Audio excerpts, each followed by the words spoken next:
మన్నాడు స్వామి నిన్నెవరేమన్నారు స్వామి బల బల బల బల ఎవరేమన్నారు స్వామి నిన్నెవరేమన్నారు స్వామి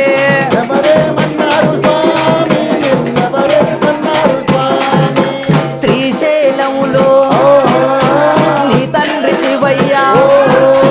శ్రీశైలములో నీ తండ్రి శివయ్య స్వామి నిన్నేమన్నాడు స్వామి నిన్నెవరేమన్నారు స్వామి బల బల బల బల ఎవరేమన్నారు